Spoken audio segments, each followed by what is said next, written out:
చిన్న బయటికి వెళ్ళి వస్తా. బయటికి వెళ్తున్నారా? తయారైపోయి బయటికి. ఇంకా అవి పాకెట్లో డబ్బులు దొరికినాయి. అవునా, పాకెట్ లో ఉన్నాయా? Thank you. ఏండి పాకెట్లో లిప్స్టిక్ కూడా దొరికింది. లిప్స్టిక్ కూడా ఉందా? Okay, thank you. అంటే దొరికిపోయాను రా, దీనికి ఏదో ఒకటి ఇప్పుడు మేనేజ్ చేయాలి. సార్ అంటే అది రే రామ్ ఆలోచించుకుని చాలు. లిప్స్టిక్ మీ పాకెట్లోకి ఎందుకు వచ్చింది చెప్పేస్తే మనం మాడుకుందాం. ఎవరు ఎట్టారు, ఎవరి కోసం పట్టుకెళ్తున్నావు, ఏంటో లిప్స్టిక్? అది కాదు విషయం.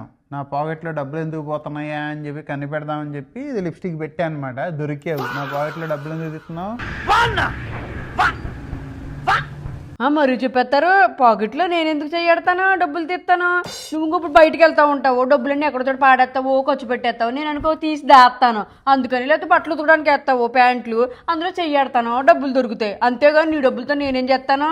మస్తు షేడ్స్ ఉన్నాయరా నీలా. అబ్బో కమలాసా, ఇలాంటి ఎక్స్ట్రా టేకింగ్ ఎప్పుడునే లే. నువ్వు నీ తెలివితేటలు కొంచెం ఉంటే చచ్చిపోదు. నువ్వు ఇలాంటి ఐడియాలు కూడా వస్తున్నాయంటే మా ఆయనకి. అమ్మా జర్రు ఉంటే చచ్చిపోతుంటరా. సరిపోయారు ఇద్దరును. సాగుతుంది మీకు అలాగా.